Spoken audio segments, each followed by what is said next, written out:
All right, thank you. Tolstoy said can uh, joy can be real only if people look upon their life as service and have a definite object in life outside themselves and their personal happiness.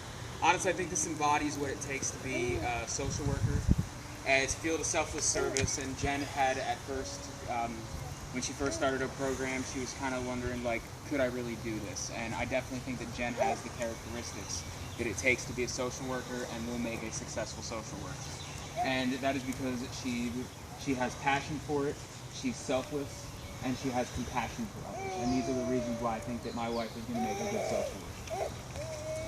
Alright, as I said, Jen is passionate. Anyone who has discussed women's issues with Jen knows that she's very passionate when it comes to equal rights for women, combating chauvinism, and fighting against rape culture in our society today. Her eyes get a certain glaze to them, and her body language changes to one of seriousness, and she will drill her point at you with certain aggression. She's a champion for the victimized and the oppressed, and through vocal or written word will fight with all energy in her body to ensure that their quality of life is improved. Jen is selfless. Anyone who's known Jen longer than a day knows that she will go out of her way not to bother anyone, even if she does need help. She'd rather struggle with an issue or problem than to inconvenience anyone.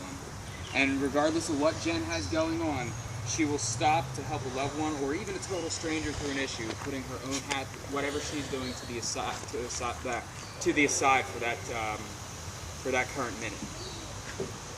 And she's compassionate. Whether it's an animal or a human being, Jen takes other people's feelings into consideration in all her actions.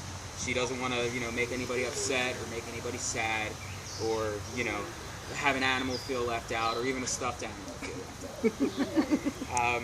And she's intuitive to know if someone needs a kind word, a hug, or a helping hand, or if somebody's just having a bad day, or they need a reassuring word. Anyways, as I lined out my speech, Jen is passionate, Jen is selfless, and Jen is compassionate. And for those three reasons, among others, is why I believe Jen will make an outstanding social worker, and why she's one day going to change the world, and you're going to see her name in flames. And that's all I got. Thank you, everybody.